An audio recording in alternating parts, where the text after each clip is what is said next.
आज इस वीडियो में मैं आपको बताने वाला हूं बिल्डिंग इंफॉर्मेशन मॉडलिंग की रियलिटी के बारे में कि रियल वर्ल्ड में कैसे बिल्डिंग इंफॉर्मेशन मॉडलिंग को आप यूज कर सकते हो अपने कंस्ट्रक्शन प्रोजेक्ट्स पर।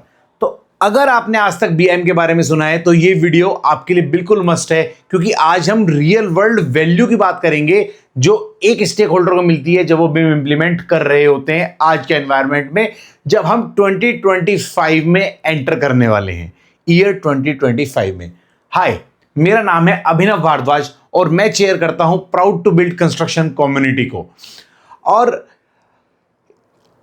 There is a team of BIM engineers जिनके साथ में I work really close. So I will share you a story from one of my very close project, that is an airport project जहां पर मैंने past में काम करा था। तो वो ऑलमोस्ट 400 करोड़ का प्रोजेक्ट था और उसमें जब बिल्डिंग इंफॉर्मेशन मॉडलिंग को यूज करा तो वी गॉट फिनोमिनल रिजल्ट। तो क्या रिजल्ट थे ये सब मैं आपको बात समझाता हूं स्टेप बाय स्टेप इस वीडियो के अंदर में। सबसे पहले मैं आपको बिल्डिंग इंफॉर्मेशन मॉडलिंग के बेसिक समझा देता हूं ताकि आप और मैं सेम पेज पर आ जाएं। सो building information modelling 3D modelling होती है, यानी कि आप 3D एनवायरनमेंट में काम करते हैं। और बिल्डिंग इंफॉर्मेशन मॉडलिंग में जो हमारे लिए आज का कॉन्टेक्स्ट है वो कॉन्टेक्स्ट है LOD का, यानी level of detailing. Level of detailing 100 से 500 तक चलती है। ठीक है, इसका मतलब क्या हुआ, अगर मैंने एक चेयर बनाई इस तरीके की, ठीक है, जिसका रियलिटी से कोई लेना देना नहीं है, और एक रॉ चेयर सिर्फ दिखाने के लिए बनाई है, दैट इज LOD 100, और इस चेयर को मैं और डिटेल करता जाऊंगा तो लेवल ऑफ डिटेलिंग बढ़ती चली जाएगी।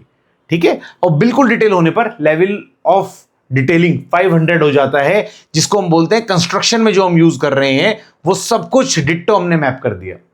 राइट, तो लेवल ऑफ डिटेलिंग से क्या समझ में आया हमें, LOD 100, 200, 300, 400, इस तरह के मॉडल्स की लैंग्वेज में बात होता है कि हम बिम की इंप्लीमेंटेशन क्या कर रहे हैं, किस लेवल ऑफ डिटेल पर इंप्लीमेंट कर रहे हैं।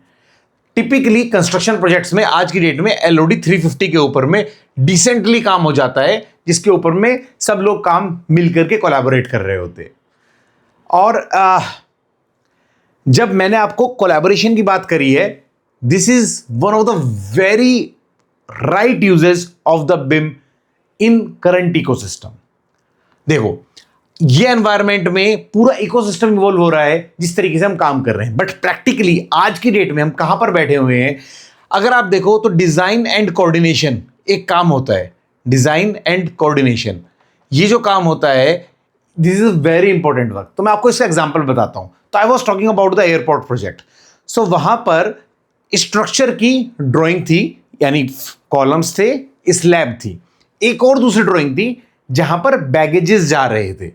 तो फ्लोर पर जहां पर बैगेजेस आ रहे थे वहां पर स्लैब कास्ट होने वाली थी, और जब 3D मॉडल में कास्टेड स्लैब के ऊपर बैगेज को रखा, बैगेज यूनिट को रखा, तो हमें समझ में आया कि वहां पर हमने वो स्लैब गलत कास्ट करने वाले थे। So it has saved the cost of complete rework, complete concrete जो पूरा वेस्ट होता, रीइंफोर्समेंट जो उसके अंदर जाता, लेबर जो उसके अंदर में जाती, टाइम जो उसके अंदर में जाता, सिर्फ उस एरिया को कास्ट करने का नहीं, उसको रेक्टिफाई करने के अंदर में जो टाइम जाता। तो ये सारी करेक्शन क्यों हो पाई, क्योंकि एक LOD मॉडल के अंदर में डिजाइन एंड कोऑर्डिनेशन हुआ। So I have told you an example of this particular context of design coordination. अब डिजाइन कोऑर्डिनेशन को और डिटेल में समझते हैं कि ये है क्या चीज। तो डिजाइन कोऑर्डिनेशन आज के एनवायरनमेंट में टिपिकली लोग आर्किटेक्ट, जब भी प्रोजेक्ट स्टार्ट होता है you get the architect first, तो हम आर्किटेक्ट की रिस्पॉन्सिबिलिटी रख देते हैं कि आप ही डिजाइन कोऑर्डिनेट करके दोगे। अब आर्किटेक्ट ये कैसे करते थे, मैं उसकी एक बहुत प्यारी सी स्टोरी आपको सुनाता हूं जो रियलिटी में पहले हुआ करती थी। बहुत पहले ट्रेस पेपर के थ्रू डिजाइन कोऑर्डिनेशन का काम किया जाता था। यानी एक ड्राइंग रखी होती थी, उसके अंदर में आपने यहां कॉलम अगर लगा रखे हैं और यहां से आपकी सर्विसेज आ रही हैं, और उन ड्राइंग्स को एक के ऊपर एक रख के मैप किया जाता था। You are able to see the point of conflicts जो वहां पर आ रहे होते थे सर्विसेज में और आपके स्ट्रक्चर में। इसको बहुत नीटली करने के लिए लोग क्या करते थे, लैंप जलाते थे, लैंप के ऊपर ग्लास रखते थे और उसके बीच में कोऑर्डिनेशन करते थे। Now the industry has evolved from this tracing pattern, we have started doing the 2D coordination. 2D coordination में क्या होता था कि ऑटोकैड के अंदर में लेयर्स हम बना देते थे, उन लेयर्स में अलग अलग ड्राइंग बनती थी, जहां पर कॉन्फ्लिक्ट दिखता था वहां पर हम लोग सॉल्व कर लेते थे। अब इंडस्ट्री और इवॉल्व हुई, that is the 3D environment में, जो हम बात कर रहे हैं LOD 350 की। उस एनवायरमेंट में 3D मॉडल बनता है, और 3D मॉडल में जहां भी कॉन्फ्लिक्ट होता है that can be easily rectified. Now what starts happening, जो आर्किटेक्ट्स हैं, आर्किटेक्ट्स का की value is the design and the selection of material. ये जब आर्किटेक्ट काम करते हैं और आपको इंफॉर्मेशन प्रोवाइड करते हैं पूरे प्रोजेक्ट पे काम करने के लिए, they have an specialized consultant for the services, they have specialized consultant for the structure. उन सबको जो कोऑर्डिनेशन करने का काम होता है, उसके लिए nowadays you are seeing agencies, जिनको हम बोलते हैं BIM coordination agencies, BIM implementation agencies, या बिम कंपनीज, जो काम ये कर रही होती हैं। सो बिम कंपनीज क्या करती हैं, they get the drawing of everyone, they coordinate it and then they communicate to the architect. तो कहीं सारा हमने मैनुअल ट्रेसेस करते थे या 2D में करते थे, वो 3D में होना शुरू हो गया है, क्लैशेस डिटेक्ट होने शुरू हो चुके हैं। तो अगर आप कंस्ट्रक्शन से पहले की बात करें, डिजाइन को रेडी करने की, तो वो एक लेवल पर बहुत अच्छे से डिटेल हो जाता है, कोऑर्डिनेट हो जाता है with the building information modelling. Second, अगर हम बोले कि सब कुछ बिल्डिंग बन जाती है, सब काम डिटेल में हो जाता है, उसके बाद काम होता है, the reality is it struck with the decisions of the stakeholders. Yes, stakeholders imagine ही नहीं कर पा रहे होते हैं इवन देखने के बाद में कि मेरी बिल्डिंग किस तरीके की होगी, जिसके बीच में आज डिसीजन लें। लेकिन अगर उनको हम फोर्स करते हैं और वो आज डिसीजन भी लेते हैं, in many cases the decision get changed in due course of time when stake holder is expose to more information. तो इसका मतलब क्या हुआ, इस बात का मतलब यह हुआ कि अगर हम बिम की रियलिटी की बात करें, तो बिम आज की डेट के अंदर में डिजाइन कोऑर्डिनेशन के ऊपर में LOD 350 पर बहुत अच्छा काम कर रहा है, and on all the construction projects we should use it. और LOD 500 के अंदर में चैलेंज क्या है, स्टेक होल्डर्स के requirements keep on changing, keep on upgrading as the project progress.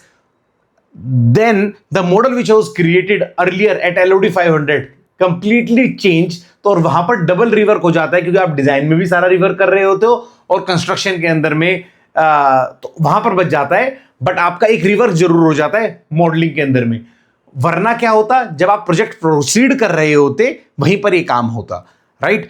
तो LOD 500 में अभी इंडस्ट्री थोड़ा चैलेंज फेस कर रही है, जिसके हम सब लोग कॉप अप कर रहे हैं। स्टेक होल्डर्स पार्टी है और बहुत लोग भी पार्टी हैं, बिकॉज वो सारे मॉडल्स मिलना उस डिटेल पे is also one of the requirement. So my commitment was कि मैं आपको बताऊंगा क्या रियलिटी है बिम की। The BIM reality is LOD 350, जिस पर आप डिजाइन कोऑर्डिनेशन कर सकते हैं, बिम एजेंसी को कॉन्टैक्ट कर सकते हैं, and they will do the detail coordination for you. और अगर आप बिम की इंप्लीमेंटेशन करना चाहते हो और आपकी कोई भी क्वेश्चन है, सो आप प्राउड टू बिल्ड कम्युनिटी से जुड़िए। I have given my I will give a link of a helpline of Proud to Build community where you can post your question around the BIM, and we will connect with you. We will try to answer. We will help you to implement the building information modeling, because we are on a mission to build the buildings beautifully in this world, so that you carry a proud while building this construction. Share this video with all the people who are constructing and want to implement BIM at the right level in construction industry. See you there in my next video. Thank you for watching.